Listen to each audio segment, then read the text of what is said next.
kekuasaan, ada uang, kan mata kemana-mana. Artinya tidak menjadi prioritas aku gitu. Oh, jadi kuat nahan, bukan kuat dirancang. Enggak, maksudnya, ya itu juga kuat. Oh iya. Mempersiapkan novel saya sendiri, Mas. Judulnya itu Connection Story, penemuan diri, pertemuan soulmate, dan tidak ya.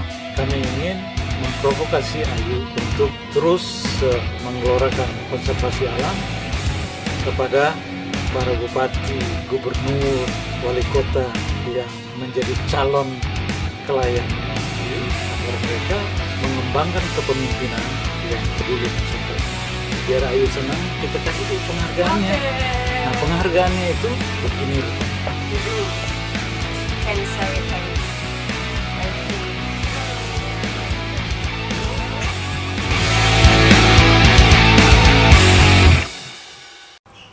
Ayu Iya Mas, apa kabar Mas? masih cantik, Alhamdulillah, terima kasih.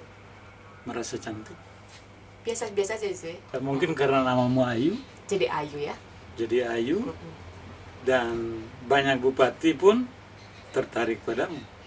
Tapi saya kira bupati tertarik saya bukan karena wajah saya, tetapi skill yang lain. Karena banyak perempuan di luar sana lebih cantik daripada saya. Saya lihat memang Ayu itu cantik. Oh terima kasih. Tapi saya paling nggak bisa kalau dipuji gitu. Jadi apa ya? Saya lebih suka dipuji hal yang lain gitu. Bukan fisik deh. Ya meskipun semua wanita pengen cantik ya. Nggak ada satupun yang tidak mau cantik. Karena cantik itu adalah Pujian itu bukan pelecehan loh. Oh ya, mungkin itu kayak. Thank you Mas, thank you. Oke. Because the beauty is power too. Ya. Jadi bagaimana Ayu mulai menulis? Oh, okay. Nah. This is point question I wanna. Bagaimana? Bagaimana? Karena apa? Jadi ceritanya panjang. Kalau saya kilas balik, saya bisa bercerita bahwa menulis itu bukan sebuah bakat. Karena pada dasarnya bakat saya dari kecil adalah menari, dancing gitu. Tetapi lingkungan tidak membawa saya untuk menjadi seorang penari, tetapi menjadi penulis. Berawal karena saya tipe anak yang sangat kritis terhadap ajaran orang tua saya. Saya dibesarkan dalam keluarga yang sangat Islam, ya, Islam yang sangat fundamental gitu. Sementara keluarga saya itu ada berputuran antara Jawa, ada yang dari ibu saya tuh pihaknya Sabto Darmo Kejawen, yang mewarisi ilmu gamelan, yang mewarisi keris, yang mbahku tuh dulu waktu hujan deras itu aku bisa menyaksikan dia bisa menghentikan itu hujan Mas. Ih serius ini masa kecilku. Sementara bapak saya itu adalah pendiri Muhammadiyah di kampung saya yang mendirikan sekolah dan lain sebagainya. Nah, secara naluri saya itu ada bakat mengikuti kakek saya sebagai penari.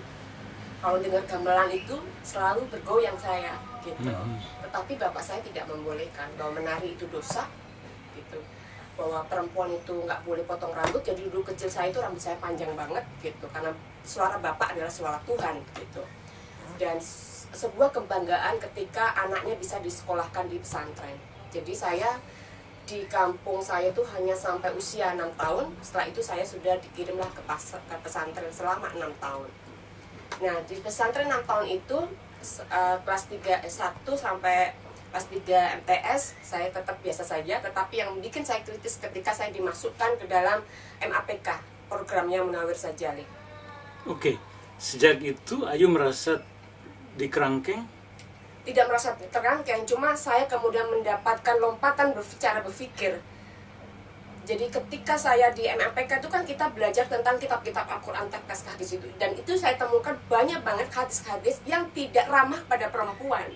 Misalnya saya membaca kitab kehidupan setelah kematian. Di situ kan kalau laki-laki soleh akan mendapatkan bidadari. Sementara aku cari-cari, kalau perempuan soleh kan kok nggak ada nggak dapat bidadara gitu. Saya lempar itu buku, itu pertama. Yang kedua, waktu saya baca buku kitab Said Sabiq, bab zina, bab kesaksian, itu kan 1:4. Saya bertanya, kenapa 1:4? Kalau misalnya, ya tetap aja perempuan disitulah. keteriakan-teriakan saya bahwa ada sesuatu yang tidak beres gitu. Nah, cuman saat itu ya namanya kita masih anak-anak, dimarahin Pak Guru, ya kamu tuh yuk gitu. Yang ya tapi masih apa ya, pas di IAIN lah. Oke, sebelum di IAIN ada proses di rumah yang membuat Ayu memberontak ke ayah. Enggak, itu ataupun masih saya saudara? diam, belum memberontak, belum menunjukkan siapa saya, cuma saya kok begini ya gitu aja, masih saya simpan gitu. Pertama berontak saya waktu lulus dari MTS, saya pengen pindah Mas ke Lamongan karena ada drum band. Aku tuh pengen banget, aku bisa tuh jadi yang itu childernya itu loh Mas. Pakai rok pendek. Itu, nah waktu SMP aku selalu menang juara puisi. Oke, siapa yang melarang pada saat itu? Siapa ya? Sehingga nggak jadi ke Lamongan. Karena bapak Oh, mau nggak mau 6 tahun harus di pesantren. Ayu nangis pada saat itu. Ya iyalah, aku tuh paling terakhir daftar MAPK. Semua sudah masuk dan tesnya itu kan baca kitab kuning Mas. Kitab kuning Jalalain itu ya. Terus hafalan Al-Quran itu berapa juz itu. Aku berdoa semoga aku tidak masuk. Tapi masuk. Jadi dan masuk itu aku pakai jubah loh Mas. Pakai jubah, bayangin jubah, jilbabnya yang panjang. Bayangin aku dulu itu. Nah, Sementara Ayu sedang ingin iya, memperlihatkan kemolekan. bukan kemolekan, saya nggak ada yang molek, aku dari dulu kurus, cuman gairah daya menarikku itu tinggi. Jadi kalau misalkan saya mendengar gamelan atau mendengar musik, itu dengan sendirinya aku pengen menari Mas. Ekspresif. Makanya saat di pesantren itu kan nggak ada tari, tetapi kayak seninya itu pada puisi, pada bacaan puisi. Aku pernah menciptakan di pesantren tuh tarian gomblo itu loh Mas. Indonesia itu aku bikin sama anak-anak gitu. Tarian sama deklamasi gitu, dan itu menang. Jadi waktu di pesantren itu saya selalu menang juara pidato sama juara puisi. Sampai saya dikirim ke Jombang untuk mewakili pidato bahasa Arab se-Jawa Timur, tapi kalah. Gitu. Akhirnya saya ke IAIN. Nah, ke IAIN itu, disitulah saya menemukan tempatnya, IAIN Ciputat. Kenapa? Berarti itu kan Institut Agama Islam negeri yang juga sangat kolot di dalam pengajarannya. Zaman saya 97-98 IAIN Ciputat itu terkenal liberal. Ada sudah liberal. Ya? Ada banyak forum-forum kajian kayak Formaci, forum kajian Ciputat itu sangat liberal saat itu. Kemudian HNI, IMM. Tapi pada semester pertama saya masih penasaran namanya seni. Saya masuklah teater. Di IAIN itu. Di IAIN. Waktu proposal ya, itu kan ada kayak penampilan seni gitu ya. Aku masuk teater. Nah pas masuk teater itu kok aku nggak nyaman karena banyak guyonnya gitu, ngerti nggak, sampai malam, larut malam. Terus aku nggak dunia aku ini, maksudnya hanya bersenang-senang aja. Kelompok tari nggak ada di situ? Nggak ada kelompok tari. Akhirnya saya lah ke IMM, ditariklah sama kakak kelasku di IMM Ciputat. Nah di IMM Ciputat itulah saya kenal teman-teman. Nah ketika kajian itu, zaman itu perempuan tuh masih banyak di Mas, 97-98 itu. Nah saya sudah kritis saya dari SMA itu menemukan tempat forum itu, saya banyak tanya. Disitulah kakak kelas saya namanya Mas Komarudin Safi'i bilang, sepinter apapun kamu ya, sehebat apapun ide kamu, ketika kamu hanya berbicara, idemu akan mengabur bersama angin. Orang hanya bisa mengambil ide kamu dalam ucapan itu hanya 5 menit, selebihnya nggak ada. Jadi satu-satunya mengikat ide kamu itu dengan kata-kata tertulis. Itu pertama. Yang kedua, saat itu saya konsen pada dunia gender. Banyak penulis gender itu yang laki-laki. Belum masih sangat sedikit. Saat itu Pak Masdar Fakih kalau nggak salah. Bagaimana seorang pengalaman perempuan ditulis laki-laki akan berbeda dengan pengalaman ditulis oleh perempuan sendiri. Maka satu-satunya adalah kamu harus menulis yuk. Apa yang dilihat oleh Ayu kondisi perempuan pada saat itu sehingga harus juga ingin menulis? Saya belum melihat orang lain, tapi saya melihat diri saya karena saya mengalami bagaimana orang tua saya membedakan saya dengan kakak saya dalam fasilitas misalnya. Kenapa kesadaran itu muncul belakangan? Waktu SMA aku sudah punya kesadaran itu, tapi tidak tahu itu namanya gender atau apa. Cuma kenapa sih masku kok dibeliin motor, aku sepeda ontel. Misalkan gini, aku kan minta kuliah di Jakarta mas, bapakku tuh ngelarang gini. Tapi kan nggak sempat memberontak pada saat Iya, itu. cuma gini, misalnya kayak gini, nanti ada memberontaknya, aku dilempar setrika. Oleh? Oleh bapak, lepas Wow. jilbab. Nanti memberontaknya di ending, karena aku masih belum berani. Jadi waktu bapak kan bilang pilihannya 3, Malang, Jogja, Surabaya. 3 itu kamu tak beliin sepeda motor, gitu. Kalau kuliah situ, aku ndak mau Jakarta aku gitu.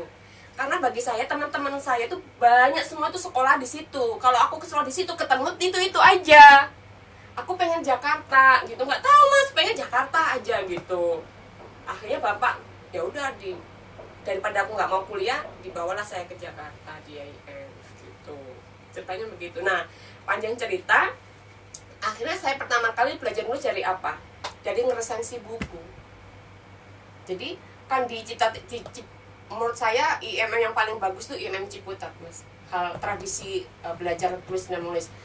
Dan saya dari dulu tuh temennya selalu cowok, nggak cewek gitu. Nah, lingkaran saya tuh memang pinter-pinter. Dulu aku nggak matre duit mas, tapi matre pinter. Kalau cowok pinter saya pacarin. Sekarang udah materi banget ya. Enggak lah, nggak matre lah. Sekarang sesuai dengan skill aja. Berapa dibayar kalau bukumu ditulis? Buku bupati, wali kota. Buku biografi? Ya. Seluruhnya ya, dengan misalnya dari riset sampai percetakan antara 1000 misalnya, itu antara 400 ya. Belum sampai 1 miliar? Belum, Belum. 400 jutaan. Mau 1 miliar? Ya mau lah. Oh. Tapi yang paling bagus itu sebenarnya yang sadar akan tradisi literasi itu adalah wilayah timur malah. Kenapa begitu? Saya nggak tahu. Kalau saya mengajukan ke Jawa itu malah nggak punya kesadaran untuk gairah untuk menulis, buat apa nulis.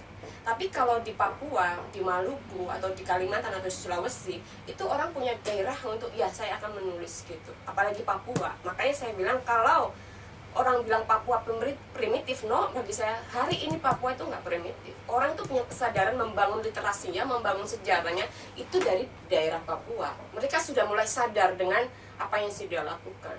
Dan mereka tidak pernah namanya tawar-menawar. Selama kamu bisa menulis dengan baik, semua terakomodasi. Makanya saya jatuh cinta banget sama Papua, mas. Sangat jatuh cinta. Dengan bupatinya? Dengan manusianya dan dengan alamnya. Segala lingkup Papua, aku mencintai Papua. Ada bupati yang Ayu jatuh cinta, ya dalam pengertian positif karena kehebatannya atau apa? Fall in love sebagai personality ada, tapi fall in love sebagai asmara enggak. Tapi bagi saya ini soal profesional ya. Semua orang butuh duit, dan saya komitmen, saya membangun profesi saya tidak mudah mas. Dari tahun 2009 saat orang belum melirik profesi sebagai penulis buku biografi saat ini. Saat itu penulis buku biografi itu hanya sebagai sekedar project gitu, project yang order sesuai dengan itu, kayak gitu saat itu. Tapi sekarang orang-orang sudah melirik pekerjaan sebagai penulis buku biografi. Bagi saya apapun itu project, yang terpenting adalah siapa yang membuat project, ada value yang ditanamkan di dalam buku itu. Dan saya bersyukur banget selalu ditemukan sama tokoh-tokoh yang unik, dan itu yang punya komitmen pada alam. Siapa itu? Pertama ya Pak Hugua, Mas kenal. Oh iya, teman kita. Teman kita Pak Hugua. Jadi gini, nulis buku biografi itu tidak hanya sekedar menulis, tetapi saya berguru tentang kehidupan. Pada tokoh saya itu saya berguru. Saya ibaratkan saya adalah gelas kosong, saya gelas kosong ya. Kemudian saya datang, ceritanya dia apa, kan setiap cerita, setiap manusia itu punya cerita dan punya perjuangan, dan setiap punya nilai. Nggak ada 100 pun orang itu baik, tidak ada 100 pun orang itu jahat. Pasti ada plus dan minusnya. Oke. Pak Hugua, pertama Pak Markus Warma tentu. Saya sangat bersyukur sama Pak Markus Warma karena dialah orang yang pertama membuka pintu saya memberi kepercayaan sebagai penulis buku biografi. Saat itu saya belum punya namanya buku biografi, hanya sebagai, jadi kan karir saya setelah lulus kuliah itu kan saya di jurnal Serintil mas, jurnal multikulturalisme tentang tari. tulisan tapi tentang tari. Setelah itu kemudian saya ke majalah Paras.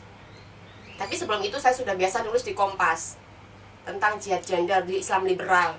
Jadi dulu saya hampir mau direkrut oleh Islam liberal, tapi saya nggak mau. Takutnya aku langsung dicap liberal gitu. Padahal aku orangnya pengen kemana-mana gitu. Jadi mulai menulis biografi itu kapan?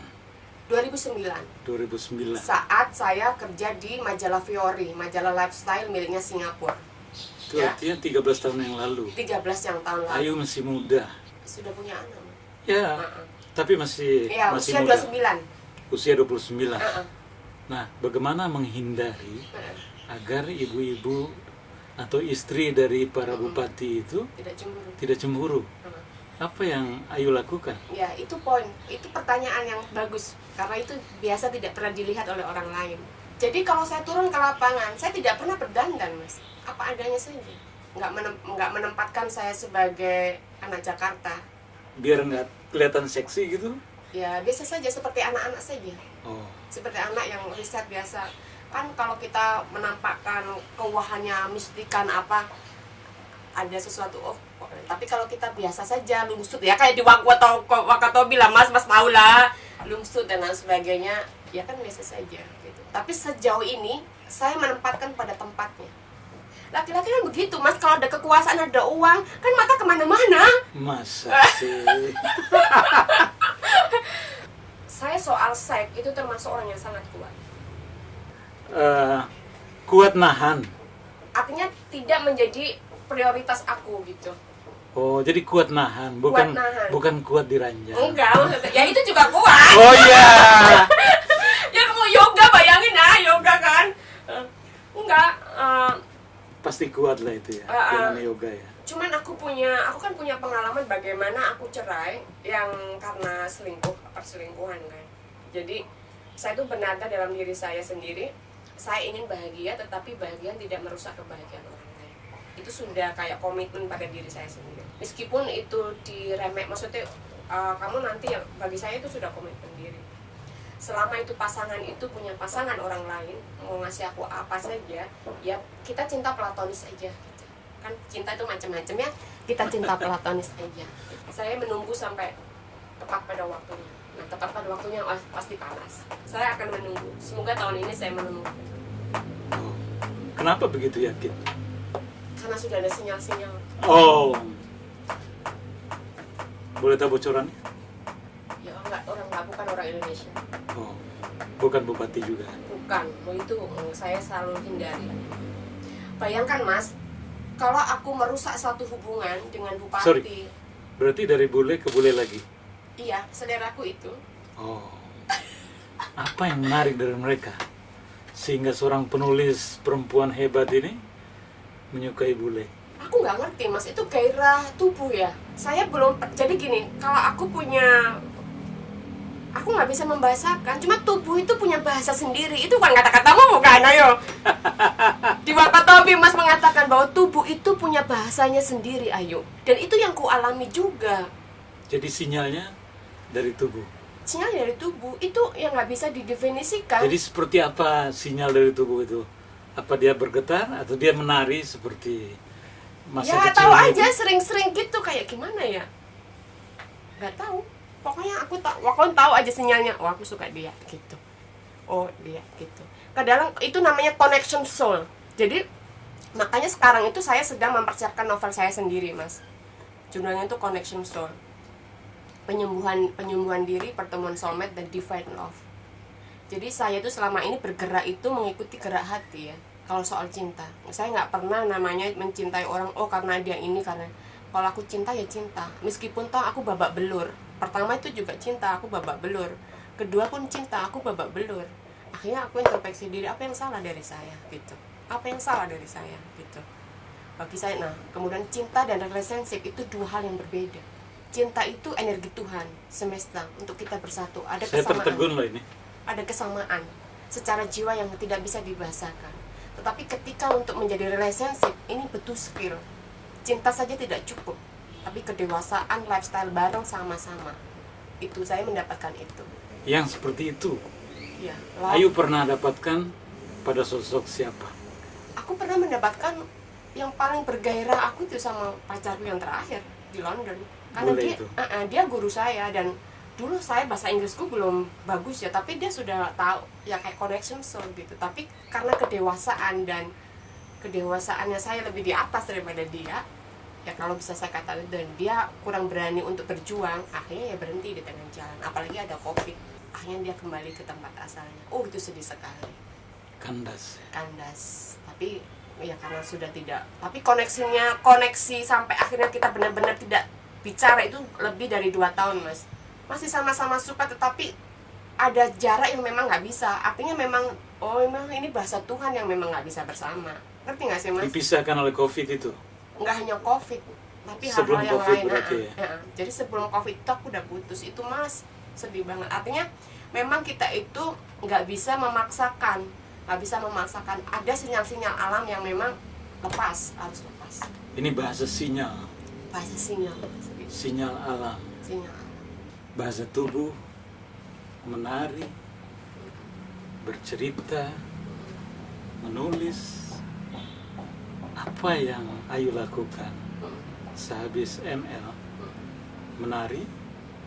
Habis Karena- ya tidur lah, Mas. Oh, tidur juga ternyata. Ya tidur lah, Mas. Cuman bedanya kalau perempuan harus dapat orgasme itu kan cerah ya. Maksudnya udah kayak nggak usah facial kan. Kalau Facial alami itu facial ya? alami ya.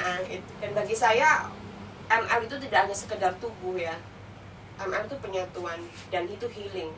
Kalau pas kita sama-sama satu frekuensi, sakit apapun ML sembuh. Oh God. Healing. Healing bagi saya, dan itu saya temukan di exco itu. Jadi kamu sakit apa aja, healing itu. Jadi Ayu Arman healingnya dengan ML. Tapi sekarang kayak jadi into to empty space ya. Terbang pada ruang kosong. Saat masuk ke kosongan, semua kegalauan, semua benih-benih sakit itu Sirna. memudar, sirna. Moksa. Rasanya. Ini nggak bahas nulis apa bahas ML. Enggak apa-apa. Gitu, Mas. Karena kata orang yang ML-nya bagus, nulisnya juga bagus. Oh gitu ya. Tapi 3 bulan. Apakah itu juga berlaku buat Ayu? Harusnya, karena imajinasi ya. Imajinasi dan penghayatan. Segala sesuatu harus dihayati. Tubuh bagi saya itu alat meditasi. Jadi saya bisa menari di atas mood untuk meditasi.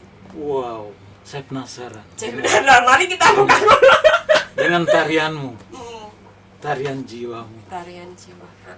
Coba Aku nggak bisa lah kalau gerakan gini. sedikit sambil berdiri juga, Enggak, duduk juga. malu. Sambil duduk juga nggak apa-apa. Nggak bisa, malu, Mas, nggak bisa. Nggak apa-apa. Nggak bisa, padahal cuma tangan doang. Seperti apa? Gitu. Ya kayak gitu, nggak bisa, malu saya. Itu bicara nulis aja.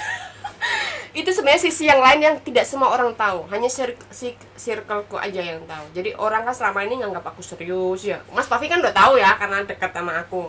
Orang lain kan nggak punya aku serius apa, karena aku suka bicara soal deep. Kalau basa-basi itu kan males. Tapi kadang kalau orang nggak tahu kegilaan dan penghayatan itu nggak tahu. Orang nggak akan ngerti ya. Aku nggak ngerti. Dan orang nggak akan ngerti setelah membaca tulisan Ayu pun, mereka pikir Ayu adalah sosok perempuan yang serba bisa, Oh gitu. ibu-ibu yang penuh pengertian, tidak dengan daya ledak seksual yang tinggi, seperti itu ya. Ya tapi kalau ketemu pasangannya ya Sebaliknya. Sepas, maksudnya Sebaliknya. pas ya. Cuman ya ritme, Mas, aku suka ritme. Aku nggak suka yang kayak blubu itu, nggak suka. Oke, ada banyak bupati yang mungkin secara fisik tidak terlalu menarik, terus kemudian wajah tidak cakep, sementara Ayu juga pengen mendapatkan healing dari mereka dalam pengertian energi positif. Nah, itu bagaimana cara mengatasi? Selama ini saya profesional saja. Jadi, Profesional dalam arti saya selalu menempatkan sebagai penulis dan sebagai anak. sebagai anak. Jadi kalau misalkan dia ada arah ke sana, saya bagaimana cara menempatkan. Jadi kita merasa nyaman, kita tuh harus nyaman kita harus memposisikan bahwa saya bukan musuh. Saya memposisikan bahwa nyaman untuk kamu bercerita. Banyak bupati-bupati yang cerita sama saya Caranya? sampai menangis.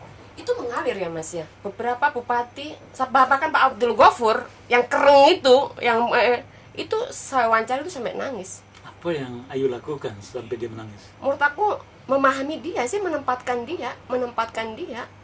Karena tidak semua orang mampu bercerita. Itu pertama. Yang kedua, orang sesibuk-sibuknya itu tidak semua orang mampu dia duduk lama-lama. Bagaimana menyentuh hatinya? Saya akan mencari dia kesukaannya apa dulu. Ada salah satu bupati saya yang suka wine. Ayo Pak, minum wine Pak. Untuk membuka pekewuhnya dia. Dinding Itu, pekewuhnya dia. dinding batas itu. Iya. Aku ya minum. Dan nggak masalah juga. Nggak kan, buat masalah. Profesional. Oke.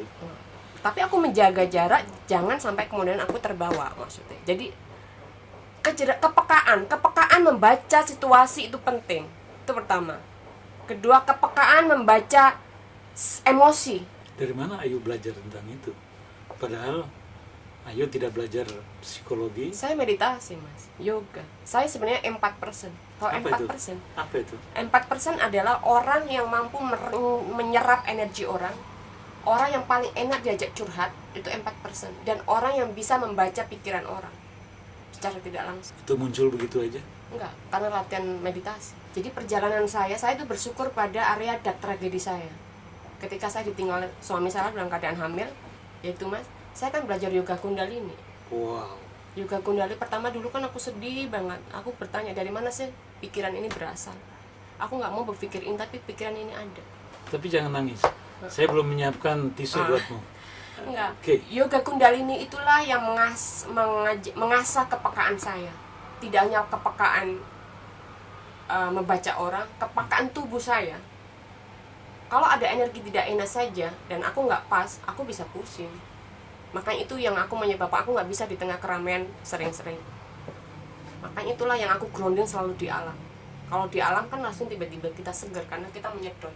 Kepekaan menempatkan diri, kepekaan membaca situasi, dan afirmasi. Saya percaya dengan kekuatan pikiran. Dulu sebelum ada, sekarang terkenal kan law of attraction ya. Pak Hu Gua ngajarin kan. Jadi menarik juga Pak Hu Gua itu. Jadi sebelum nulis Pak Hu Gua kan aku dites dulu. Suruh baca tulisannya surgaisme itu jelek banget. Jelek aku bilang. Kemudian sebelum nulis buku biografinya aku suruh baca buku Stephen Hawking tentang energi kekuatan pikiran. Oh, ini yang dimaksud Pak Hu Gua. Lama-lama ternyata puzzle. Jadi kalau refleksi ke belakang, apa yang kita lalui itu sebenarnya puzzle menghidupi, menggenapi perjalanan kita. Orang-orang yang kita temui itu bukan sebuah kebetulan, itu bagian puzzle, bagian untuk menarik benang apa hidup saya, kearifan apa yang, pelajaran apa yang aku harus dapat. Gitu Mas. Iya. Waktu itu kita sempat bicarakan dengan Pak Hu Gua juga kan. Tapi saat itu kesadaran saya masih 50 lah ya, belum masa sih gitu ya. Tapi semakin kesini aku lihat, oh ya Ternyata betul. Kekuatan pikiran, kekuatan afirmasi dan meditatif. Itulah makanya orang zaman dulu, orang Jawa kuno telepatinya kuat, keinginan ya itu. Dia bisa mengontrol dirinya dan mengontrol orang lain juga. Jadi sabda, jadi kita itu bisa menyabda diri kita sendiri. Karena kita adalah co-creator dari Tuhan. Bukan yang posisinya Tuhan, aku minta, enggak. Tapi Tuhan berkahi saya menciptakan gitu. Dan saya bersyukur meskipun dunia terus-menerus di Indonesia itu kan masih ini ya Mas ya, belum jadi bisnis ya. Maksudnya dunia literasi kita itu kan sebagai bisnis kan masih bukan dianaktiri kan. Ya belum ramai lah, tapi aku survive dengan dunia buku gitu. Itu yang aku syukuri, itu yang blessing bagi saya. Bayangkan Mas, aku menghidupi 2 anak loh, ke sekolah internasional, gak dari mana. Kalau dipikir secara logik itu tidak mungkin, tapi itu mungkin sampai sekarang. Itu nggak, Tuhan maha baik. Sebagai penulis independen atau penulis freelance itu kan unpredictable ya. Di balik unpredictable itu saya menyaksikan dan mengamini bahwa Tuhan itu sangat maha baik. Selama kita komit dengan tanggung jawab yang kita diberi, komit dengan tanggung jawab, dikasih kepercayaan sama orang. Itu saja kunci saya. Makanya aku nggak mau macam-macam itu. Luar biasa. Tapi saya mungkin sedikit menanyakan pengalaman dengan Bupati Tambrauw. Mm-mm. Apa yang terjadi sehingga judulnya saja Mm-mm. sudah konservasi, Mm-mm. belum lagi isinya. Iya. Sudah pasti banyak inisiatif-inisiatif di dalam konservasi alam. Iya. Nah, ini apa yang terjadi? Iya. Pertemuan dengan Bupati Tambrauw itu dari awal, terus kemudian menyepakati apa yang ditulis. Oke. Jadi saya mengenal Pak Gabriel Asem itu dari Pak Max Amar. Pak Max Amar adalah tokoh konservasi di Papua Barat dan dia yang pioner Raja Ampat, yang punya resort terbaik di Raja Ampat. Pak Max Amar namanya, orang Jerman Belanda. Dia bilang ada salah satu bupati yang keren banget yuk, yang tentang konservasi, karena Pak Max juga orang konservasi, sangat menjaga alam. Nah, itu sebelum saya jauh ketemu Pak Gabriel. Nah, suatu hari saya launching buku Pak Bupati Joni Kamuru, launching di Sorong, dan ternyata beliau diundang. Ya. Nah, pas launching itu kan saya pidato, Mas. Ya. Sekaligus promosi dong. Kenapa pentingnya menulis sebuah buku? Cira. Setelah aku turun, dia langsung menghampiri saya. Saya Gabriel, Bupati Tambrauw. Abis ini kita ketemu Mbak Ayu. Oh iya, baik Bapak. Gitu. Udah, dia ketemu. Jadi dia pengen nulis buku. Gitu. Kenapa Bapak? Ya, aku seneng dong langsung. Ternyata toko ini memang sangat bagus banget. Jadi Pak Tambrauw itu kan baru mekar ya Mas, baru mekar. Dan masih hutan rawan, hutan sangat rawan. Hutannya, nah dia yang dari titik nol, seperti Raja Ampat Pak Markus Mama. Jadi dia sudah lama melihat aku itu pidato pertama kali saat 10 tahun kepemimpinan Pak Markus Mama di Raja Ampat. Jadi dia bilang, oh saya nanti akan memanggil anak ini gitu. Nah itu namanya law of attraction bukannya Mas. Nah baru kemudian ketemu, 7 tahun kemudian baru ketemu Pak Gabriel Asem di acaranya Pak Joni Kamuru. Dan saya sangat senang sekali, ternyata dia adalah orang yang sangat getol menyuarakan konservasi terhadap Tambrauw. Karena dia tahu betul Tambrauw itu daerah yang masih genuine ya, masih di sana itu Mas. Jadi habitat burung terbanyak itu di Tambrauw. Ada 733 jenis endemik burung itu di hutan Tambrauw. Ada 934 aliran sungai. Ada penyu yang besar-besar itu Mas. Terus itu kan pangkalan perang dunia kedua di Sausapor. Itu salah satu keanekaragaman hayati yang di hutan. Sementara di tanahnya itu ada tambang, ada timah dan lain sebagainya. Tapi dia memilih konservasi. Dan kita tahu sendiri dia mencetuskan. Kalau konservasi kan banyak, Raja Ampat kan dari dulu juga mencetuskan sebagai konservasi, tetapi dia tidak menjadikan kabupatennya itu sebagai kabupaten konservasi. Kalau Tambrauw itu mengikrarkan dirinya sebagai kabupaten konservasi. Tidak ada perusahaan di situ? Ada perusahaan, tapi perusahaannya itu perusahaan yang memang pro yang hijau gitu. Artinya investasi hijau. Listriknya aja pakai listrik PLTH bukannya, yang dari aliran sungai sendiri. Jadi dia tuh bayangannya aku, Bapak apa yang Bapak imajinasikan dalam membangun kota Tambrauw, aku bilang. Dia bilang gini, saya tuh pengen membangun sebuah kota di tengah hutan yang semua tuh alirannya itu dari alam. Jadi rumah-rumahnya itu modern tapi masih ada suara-suara burung gitu. Semua aliran listrik itu dari aliran sungai. Gitu bayang. Orang menanam dengan sendiri tanamannya banyak Mas. Maksudnya lokal-lokalnya ikan di Sausapor itu ikan apa Mas, yang ikan yang mahal itu Mas? Yang mahal itu tuna. Oh, tuna. Tunanya terbesar Mas di Sausapor itu. Mancing aja, tinggal mancing itu dapat banyak gitu. Cuma selama ini daerah ini tertutup. Sekian tahun itu tertutup. Nah, Pak Gabriel itu hidup di Kebar. Kebar itu sebuah lembah yang sangat-sangat indah Mas. Udah kayak New Zealand Mas. Wow. Jadi sebelum Papua masuk ke Indonesia, ini menjadi kayak proyeknya orang Belanda untuk investasi ternak sapi susu itu loh, sama tanam pinus, pohon pinus. Jadi sampai sekarang tuh pohon pinus itu masih ada. Nah, ayahnya Pak Gabriel itu adalah ketua yang menanam hutan pinus itu. Jadi dia terdidik dari kecil bahwa kalau membakar pohon itu nggak boleh gitu. Jadi dia tertanam dari kecil gitu, dan dia menyukai burung gitu. Kalau ada orang menembak burung dimarahin dia.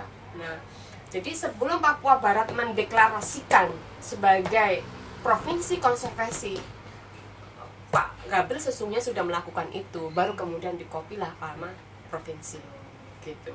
Cuman orangnya ini nggak suka narsis, jadi orangnya silent gitu, kebapakan silent gitu. Nah, itu yang bikin aku suka. Jadi apa yang dimaksud dengan kabupaten konservasi? Artinya sebuah kepemimpinan, tata kelolanya, pembangunannya berpihak pada pembangunan hijau yang berkelanjutan, yang itu melindungi alamnya, melestarikan keanekaragaman hayatinya, memprotek dan melindungi adat-adat budaya adatnya. Jadi Kristen masuk di wilayah pegunungan Papua Barat itu dari Tamro. Itu ada namanya pendidikan Won. Jadi sebelum menikah itu harus nggak boleh ketemu orang-orang lain.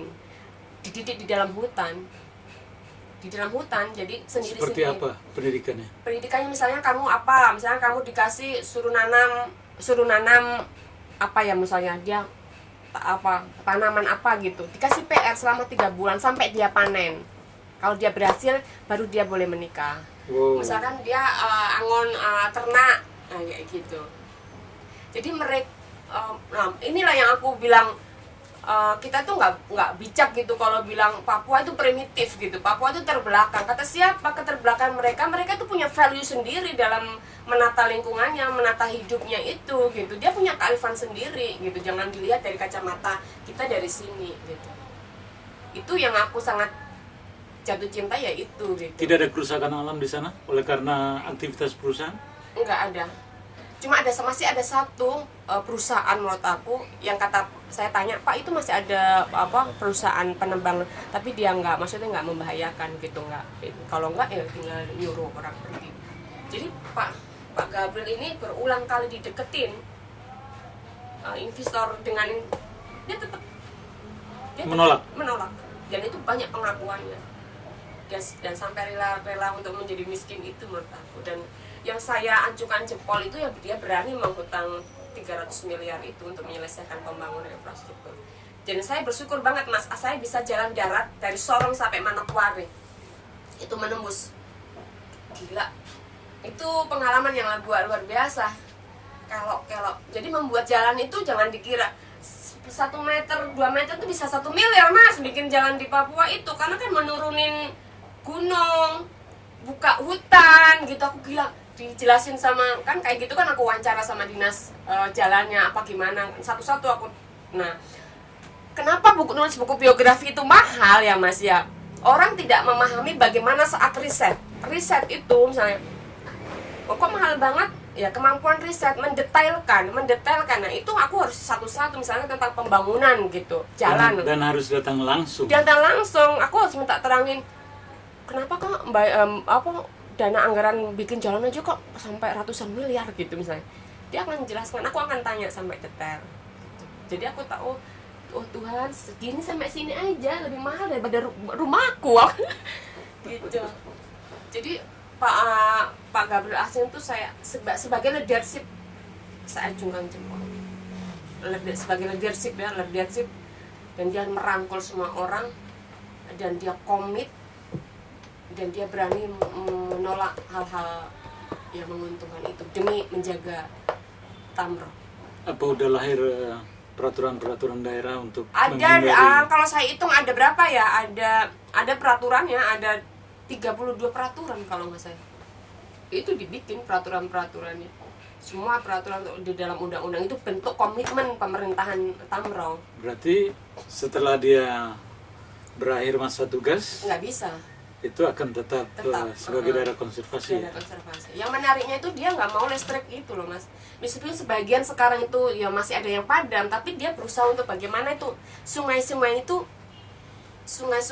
berfungsi. Dan salah satu listrik yang dari PMLTH bukan ya namanya? Iya.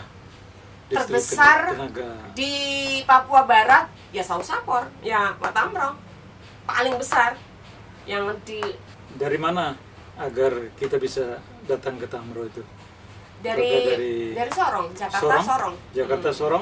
Jakarta Sorong naik kendaraan 3 jam saja. 3 jam nyampe Tamro. Tamro itu nanti luas banget. Kita ke Sausapor dulu. Jadi melingkar. Tamro itu ada di kepalanya, ada di kepala burung ya. Kepala burung. Ya, kepala burung. Oh. Di otaknya. Jadi dia itu udah daerah wisata atau masih belum? Sekarang kalau 10 tahun terakhir ini kan Pak Gabriel fokus pada infrastruktur ya, membuka isolasi ya, karena membuka jalan semua. Dan sekarang tuh semua jalan itu sudah bagus, jembatan-jembatan itu bagus karena banyak sungai, jadi dia juga membangun jembatan-jembatan banyak. Nah, pada titik ini dia dikembangkan sebagai pariwisata ekoturism. Jadi satu adalah tempatnya penglihatan burung cendrawasih. Oh. Mas, kita jalan aja, suara burung tuh banyak. Itu kan menunjukkan bahwa itu aroma alamnya kuat kan. Burung itu kan nggak bisa sembarang toh. Sama ini dia ada dua, maksudnya pariwisata darat ya, penglihatan burung, kemudian lembah, perairan, ada air terjun gede banget. Jadi kita perlu datang ke sana. Kalau datang aku nggak pernah bosan gitu 7 tingkat itu mas. Semua orang foto di situ, aku mendapatkan sesuatu penglihatan yang unik. Foto batunya menyerupai orang Papua, orang tua Papua. Orang lain foto nggak ada loh, kalau aku ada. Mau tak tunjukin? Nanti. Saya belum siap itu. Terus terlalu mistik. Limbah Kebar, terus museum Perang Dunia Kedua karena banyak tank-tank di dalam hutannya mas. Terus waktu penggarapan tank bekas Perang Dunia Kedua ya. Waktu Amerika Serikat sama Jepang itu. Dan masih banyak museum-museum yang aktif. Waktu kan jadi salah satu bandara kan, Tamro itu desa Sausapor, bandaranya Amerika Serikat. Saat bandaranya itu diperbaiki, dilebarkan sama zamannya Pak Gabriel, itu menemukan 112 peluru yang masih aktif. Luar biasa Papua ini. Ya Allah mas, nggak ada habis-habisnya. Setelah Tamro, belakangan Ayu ke Kaimana. Bisa cerita sedikit tentang Kaimana? Nah, jadi Kaimana itu cita-cita saya sudah 2 tahun yang lalu mas, 3 tahun yang lalu. Jadi setelah nulis buku Misol, ada banyak yang minta, yuk kamu harus nulis Kaimana. Kaimana itu juga nggak jauh beda sama Raja Ampat gitu. Nah, ini lagi-lagi tentang part of journey ya mas ya, law of attraction. Oh ya gitu. Suatu hari aku di bandara, ketemulah bule mas. Nyapa lah kita. Ternyata dia dari mana? Dari Kaimana. Ternyata dia fotografer. Setiap tahun itu ke Kaimana bisa 2 kali. Aku lihat foto-fotomu gitu. Bawah laut mas, bagus-bagus. Langsung gini, simpen ya. Suatu saat aku akan menulis buku Kaimana. Aku minta nomor kontaknya dia. Aku saat bupati sebelumnya aku mencoba mendekati Kaimana, tetapi kayaknya nggak interest. Nah, bupati yang baru sekarang itu memang visinya ke pariwisata. Saya udah lama mencari dia. Dapatlah saya nomor HP-nya. Saya WA, langsung ditelepon. Setelah itu Mbak Ayu datang aja ke Kaimana, langsung diundang saya ke sana. Ya sudah, aku siapkan konsep dan lain sebagainya. Saya bawa foto-foto. Lagi-lagi jadi menurut aku segala sesuatu yang belum terwujud itu harus ada di dalam pikiran dulu, baru nanti terwujud. Jadi apa dan yang bisa direncanakan, imagination dulu. Terjadinya seperti apa sebelum itu terjadi. Menurut aku karena itu sudah ada di dalam bawah alam sadar saya gitu. Jadi suatu saat akan terjadi. Nah, sekarang tinggal menuju negosiasi anggaran saja. Aku pengen menciptakan Kaimana yang berbeda dengan Raja Ampat gitu. Jadi fotografernya kan harus yang luar biasa. Maksudnya ya yang harus kualitas nomor pertama mas gitu. Pokoknya saya berkomitmen sesuatu yang diciptakan oleh Ayu itu harus sesuatu yang bagus gitu lah. Saya lihat di IG-mu ada cerita yoga di atas sebatang pohon besar yang Itu menyeberangi baru, itu sungai. belum apa-apanya kayak mana, itu baru Oh. kampung aja. Itu jadi kan Sudah indah seperti itu. iya Mas, saat itu kan aku masih berapa hari ya, maksudnya masih deal-dealan, masih ngobrol sama Pak Bupati, dan jadi belum kemana-mana gitu. Jadi hari Sabtu, aku mau ke kampung, dibawalah CI apa, LSM CI ya. Nah, ayo ke kampung Mbak, ayo. Nah di kampung itu sudah ada tempat penglihatan burung cendrawasih, ada tengkorak, ada 20 tengkorak manusia kali ya, kepala-kepalanya. Terus diajak menyusuri hutan Tengkorak dari zaman mana? pengayauan.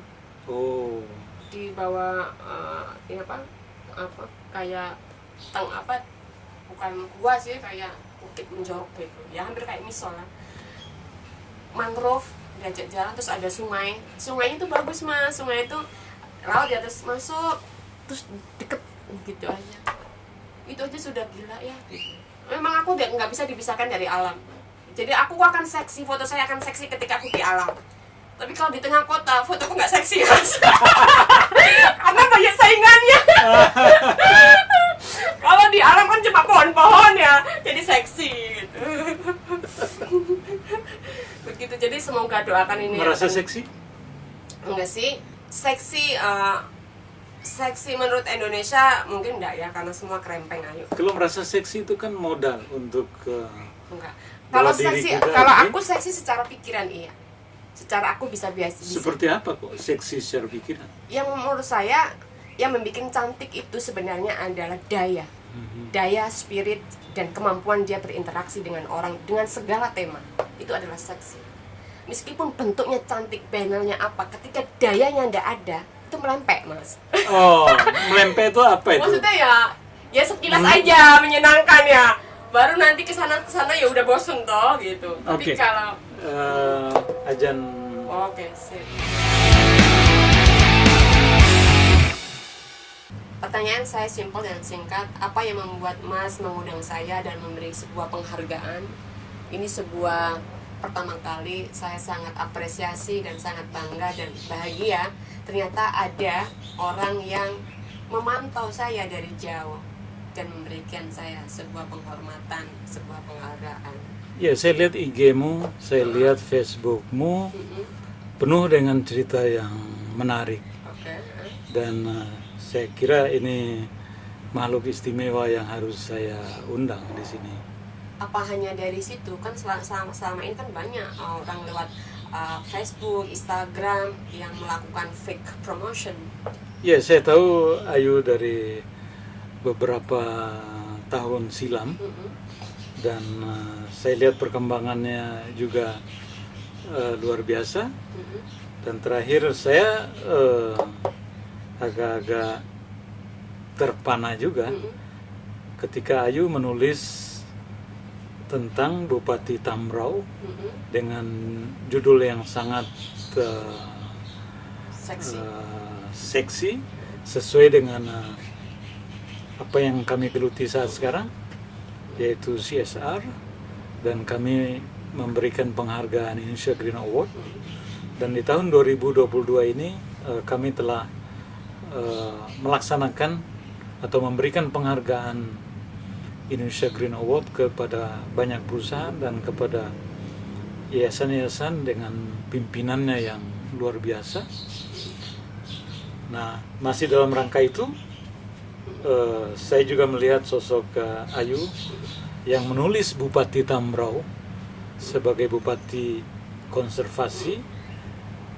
Nah, ini adalah satu poin penting yang saya tangkap, bahwa Ayu yang tadinya sekedar menulis biografi dengan aneka macam gaya dan pengungkapan, kali ini muncul dengan pengungkapan yang sangat khusus buat kami, yaitu konservasi alam. Makanya saya kira ini perlu diundang ini perempuan cantik yang satu ini. Thank you Mas, thank you. Saya juga sangat bersyukur, artinya mungkin ini adalah poin bahwa kita bisa kerjasama dalam hal menyuarakan konservasi, karena ini sangat urgent untuk kita semuanya. Kerjasamanya belum? Belum, ya. Will be. Oke. Yang penting hari ini kami ingin memberikan penghargaan khusus yang mungkin saja tidak akan bernilai buat apa-apa buat Ayu, tetapi kami ingin memprovokasi Ayu untuk terus menggelorakan konservasi alam kepada para bupati, gubernur, wali kota yang menjadi calon kliennya Ayu, agar mereka mengembangkan kepemimpinan yang peduli konservasi alam. Itu aja sebenarnya. I hope I will and I will commit. Tapi saya bersyukur banget Mas Tofi. Saya agak kaget dikasih penghargaan, Mas. Aku bilang gitu, nggak lebay, aku bilang gitu. Tapi saya senang sekali ketika menemukan klien yang challenging, Mas. Yang sesuatu yang baru, sesuatu yang penuh tantangan, apalagi dia berkarakter, apalagi dia punya value commitment untuk membangun Indonesia, khususnya di alam, budaya, yang lokalitas Nusantara. Itu aku bahagia banget, Mas, nemu itu. Jadi orang nggak bisa malas untuk menulisnya gitu. Itu value saya kan. Jadi meskipun itu biasa saja misalnya tokohnya itu, tapi saya akan kulik dia pada lokalitasnya, dia saya angkat. Pada lokalitas itu dalam culture-nya, alamnya, itu saya harus bangunkan karena aku mencintai tanah negeriku Indonesia. Udah, itu aja. Mas aku belum menjelaskan loh, Mas, proses kreatif. Iya, itu nanti saja. Biar Ayu senang, kita kasih dulu penghargaannya. Okay. Nah, penghargaannya itu begini rupanya. Wah, ada fotonya Mas Tofi, jadi terbayang sama aku terus udah. Oh, memberikan penghargaan khusus Indonesia Green Award 2022 atau IGA kepada Ayu Arman, penulis biografi yang telah banyak menulis buku biografi kepala daerah yang melakukan konservasi alam di wilayahnya. Di antaranya Lelaki Itu Gua, Mengantar Raja Ampat ke Pentas Dunia, hingga tentang Bupati Tambrauw yang tegas menolak perusakan hutan oleh perusahaan. Itulah Bupati Gabriel. Bukan?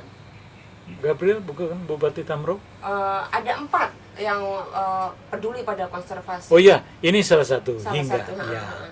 Yang menolak itu Bupati Sorong, Bapak Joni Kamuru, kemudian Tambrauw. Oke. Jadi ini diantaranya. Oke, thank you, Mas, thank you. Begitu banyak daftar-daftar bupati yang menjadi korban dalam tanda petik Ayu Arman, dan kepada Ayu Arman kita berikan penghargaan Thank you, Mas. khusus ini. I just can say thank you. Thank you, Mas. Halo, thank you. Aku taruh sini lagi. Oh. Dah. Aku taruh di atas meja belajarku, Mas. Iya. Biar aku semangat. Kalau tidak ada yang menyemangatiku, jadi ini jadi penyemangat.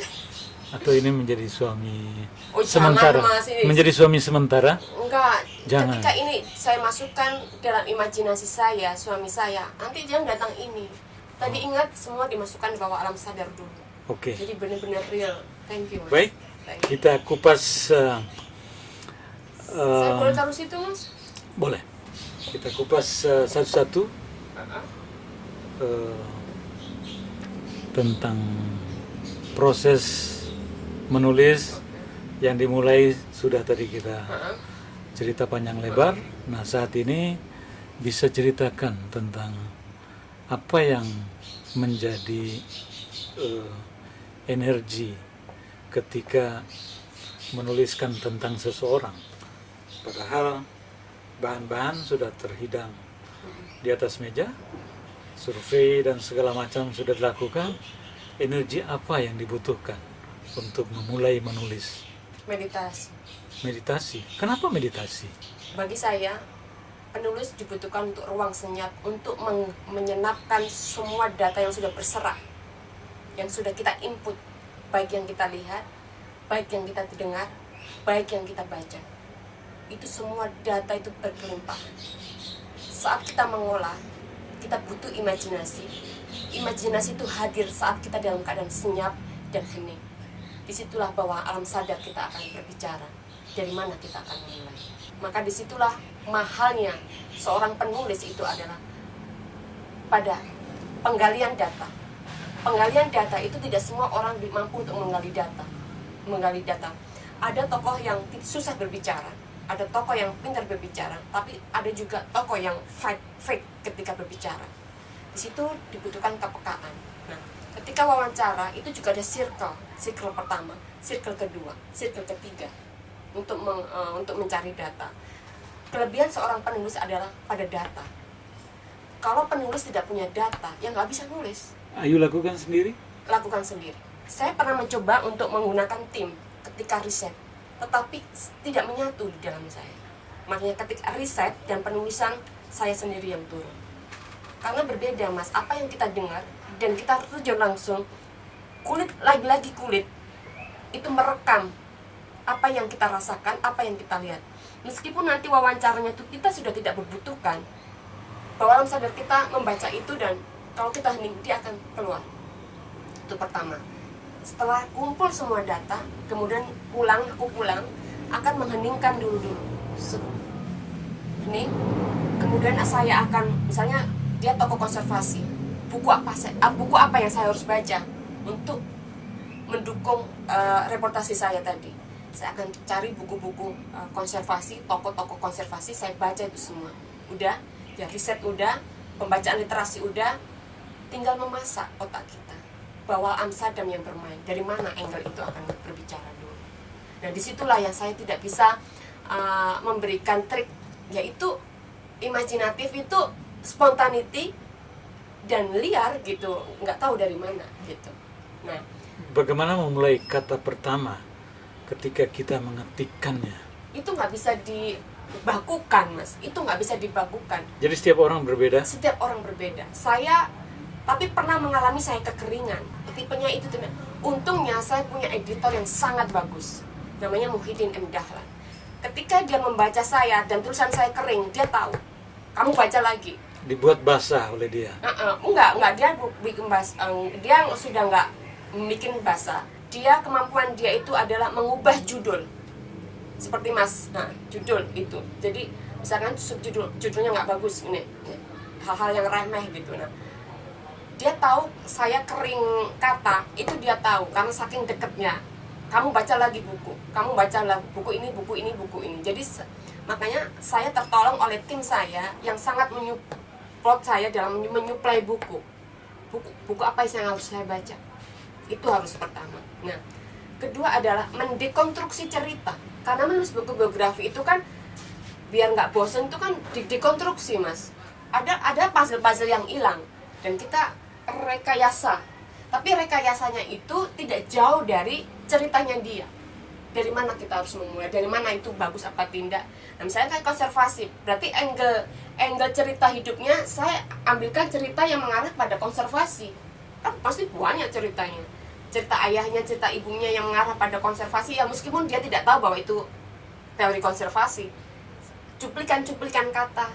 Memang butuh nafas panjang nulis buku biografi karena harus antara 300 halaman, meskipun nggak tahu nanti ada orang baca apa yang tidak. Tetapi saya berkomitmen pada diri saya sendiri bahwa karena kamu sudah membayar saya dengan mahal, saya gini, orang selama ini tidak pernah menghargai. Ada orang gini, yuk mau nulis buku biografi berapa? Loh, kok nanya saya? Itu adalah nanya dirimu sendiri. Berapa harga yang kamu hargai untuk dirimu sendiri? Ngerti nggak, Mas? Ada orang beberapa nanya begitu, loh, kok nanya kepada saya? Berapa nilai daya intelektualitasmu, daya imajinasimu, daya skillmu, itu harus kamu yang menentukan. Dan saya bersyukur saya memulai dengan bagus saat itu. Ya, tapi itu kan juga harus disesuaikan dengan siapa yang menulis. Iya, pengalaman ya. Iya.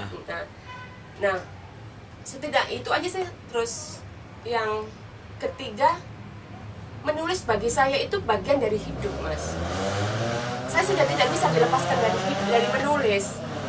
Ada project, saya menulis, Mas, setiap hari itu. Jadi, apa yang ditulis? Ya diareku. Oh, ada diare Ada juga. diare sendiri gitu. Diare misalnya apa hari ini perasaanku gimana, ngamati rasa. Aku tuh ngamati rasa orang hari ini aku hambar banget, apa yang membuat saya hambar apa. Nah, aku kan memang banyak punya penggalan novel yang berserak nggak jadi. Nah sekarang aku mau seriusin ini novelku ini. Mau jadi penulis novel juga? Bukan, itu enggak. Itu sebagai perjalanan hidup saya.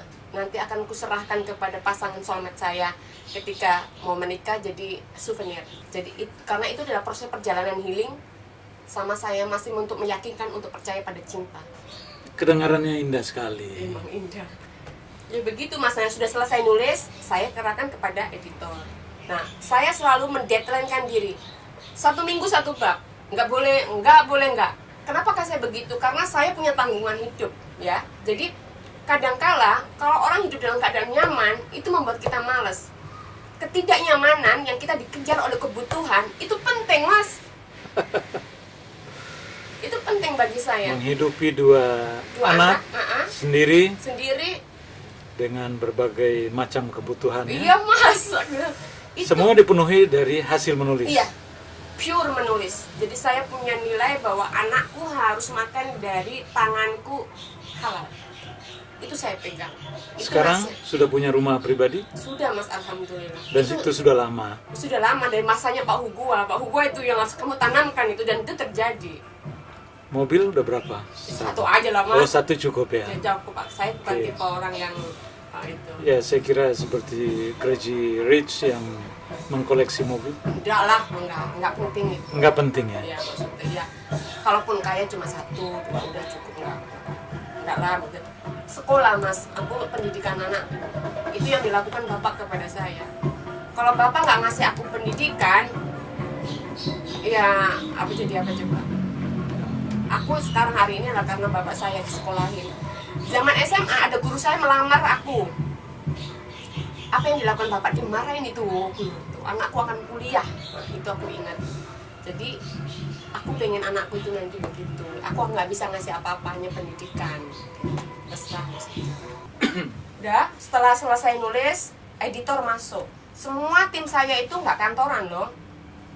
Semua orang freelance dan bekerja di rumah masing-masing. Kita satu file yang bisa dilihat dari sana, dari sini.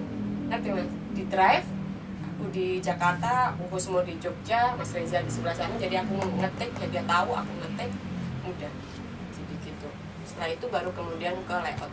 Jadi mereka semua teman lama mas. Jadi aku tipe setia mas. Mas Reza itu dari tahun 2009 sampai sekarang, Gusma juga tahun 2009 sampai sekarang. Jadi sudah tahu mau marah kayak mau apa, sudah tahu. Seperti itu. Setelah itu baru cetak. Di ACC dulu, harus di ACC dulu. Mereka harus membaca. Ya, menulis buku itu kan proses kreativitas sendiri ya. Yang panjang, yang seorang cukup panjang karena butuh waktu lama. Ketelitian. Pernah bosan? Enggak sih. Atau lelah? Enggak sih. Enggak. Atau mungkin karena menganggap proses pekerjaan menulis itu setiap hari adalah sebuah proses healing. Proses healing. Karena saya sembuh juga karena menulis dan perjalanan. Karena saya lupa dengan waktu. Jadi menulis itu saya bisa hilang dari keramaian. Menulis itu bisa saya melepaskan diri dari kesepian, dari hiruk pikuk. Tiba-tiba saya hilang gitu aja. Dan ketika saya melihat tulisan saya happy bahwa saya hilang tetapi produktif. Bukan hilang yang nggak berjejak. Hilangnya saya dari waktu itu tapi berjejak. Dan itu happy, dan itu bahagia. Itu yang aku rasain. Makanya aku senang menulis.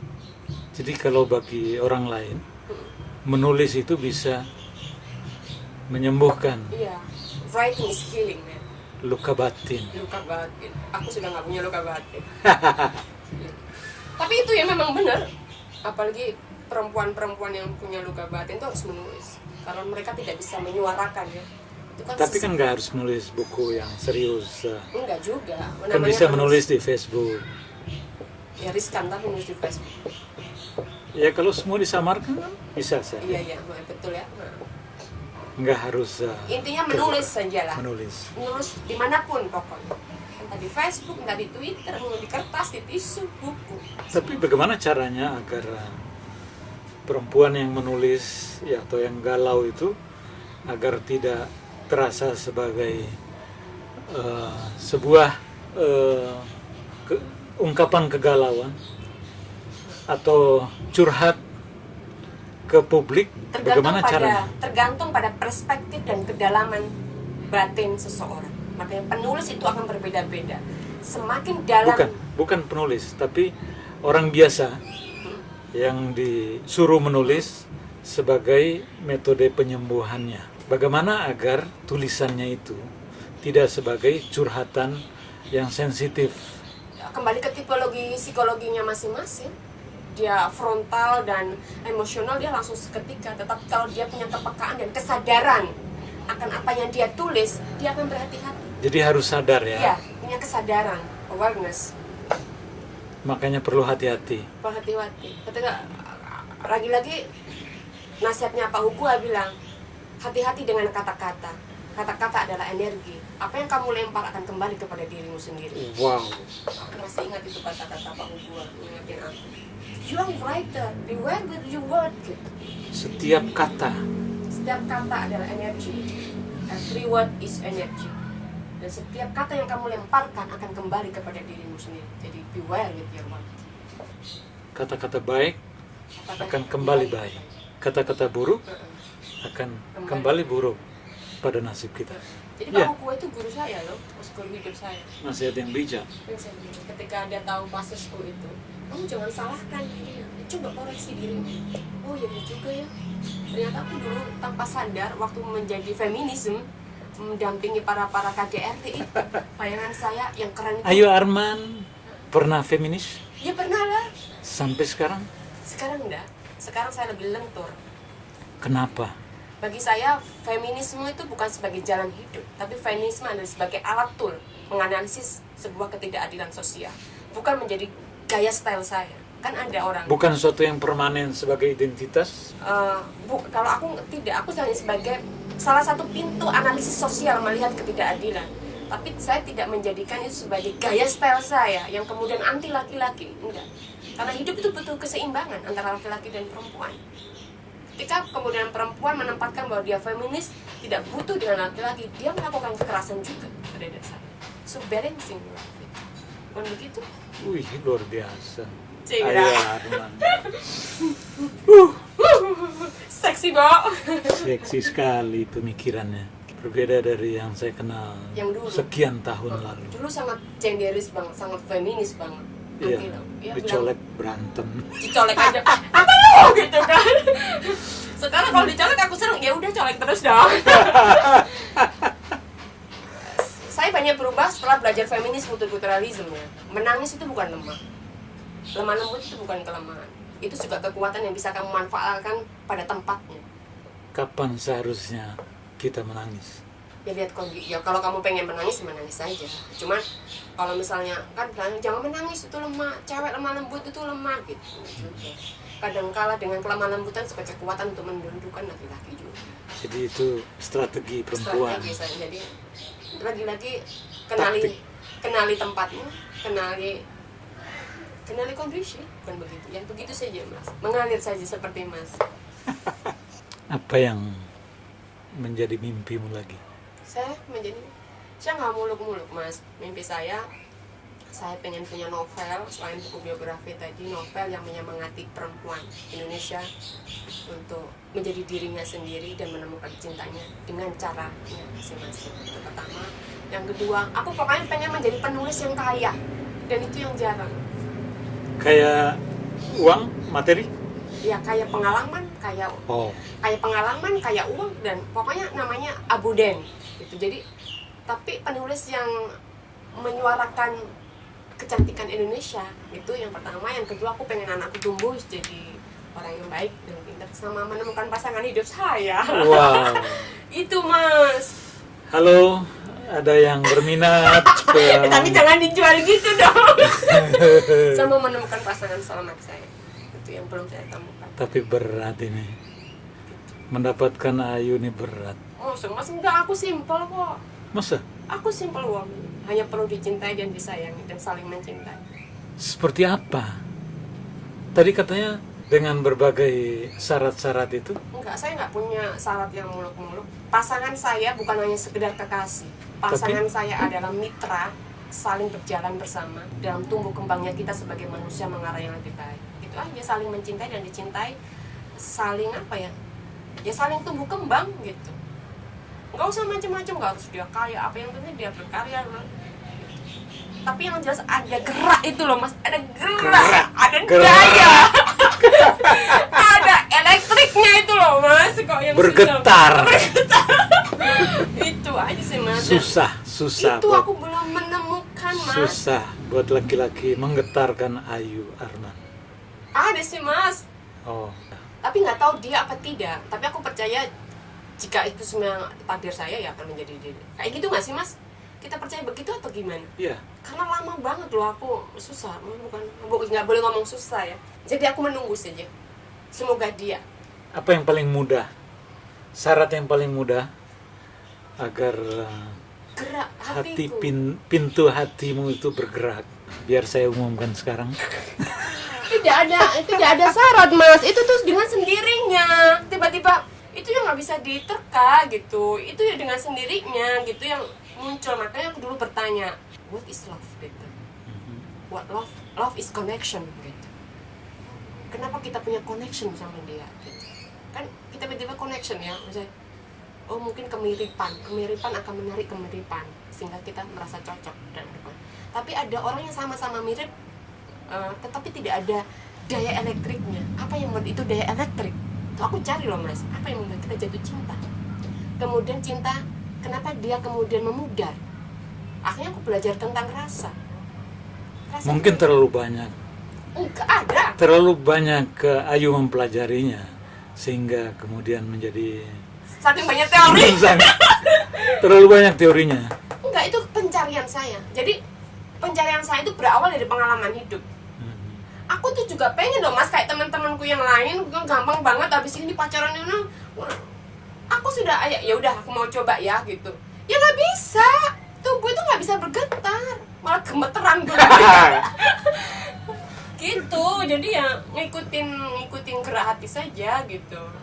Saya pikir ya nggak tahu, aneh apa enggak saya nggak tahu. Tapi aku masih percaya ada cinta sejati. Merasa masih oke? Masih oke aku, badan saya masih oke meskipun krempeng. Masih oke saya, dan saya mempelajari teknik itu dengan baik, yoga. Karena di yoga itu ada teknik-teknik meditasi, making love Bersenggama. iya, tanpa harus kita capek-capek. Saya menunggu dia datang dan celebration. Begitulah mas. Kayaknya udah cukup banyak mas. Ya, masih satu lagi. Apa? Ayu senang tinggal di Indonesia? Sangat mas, aku mencintai Indonesia. Terakhir aku lihat hidupmu banyak Ya, mengikuti pacarmu. Ya karena mantan ya, jangan pacar. Ya, mantan pacarmu berbulan-bulan. Iya. Tapi kembali juga pada akhirnya. Semakin jauh saya melangkah dari tanah negeriku, semakin lebar rentang kerinduan saya pada tanah air. Jadi bagi saya, orang yang nggak pernah orang itu harus wajib melakukan perjalanan dalam hidupnya. Karena perjalanan telah membukakan dirinya betapa hebatnya Indonesia itu. Kalau dia tidak pernah melakukan perjalanan, dia tidak ngerti mana-mana mas. Jadi dia ya biasa-biasa saja. Saya menyukai juga Eropa itu, aku suka Eropa. Tapi ya tidak lama gitu. Tidak ya hanya suka jalan berapa bulan, tapi untuk tinggal ya mungkin aku mencintai Indonesia. Biografi yang ditulis itu adalah tokoh dari berbagai wilayah. Kalau dihitung sangat sedikit ditulis atau tokoh-tokohnya tidak diungkap, itu daerah mana aja? Yang di Papua. Selain Papua. Saya belum pernah menyentuh bagian barat, Sumatera, Aceh, Lampung. Itu belum pernah, kakiku belum pernah menginjakkan ke sana. Padahal itu indah sekali. Ya, belum ada yang menyeret saya ke sana. Dulu hampir Sabang, terus kemudian tidak jadi. Itu menarik banget tokonya, karena tokonya bagian dari aktor intelektual gerakan Aceh Merdeka. Oh, sayang ya, tapi halo para bupati dan wali kota serta gubernur daerah Sumatera, undang Ayu Arman untuk menuliskan tentang diri Bapak Ibu maupun daerah Ibu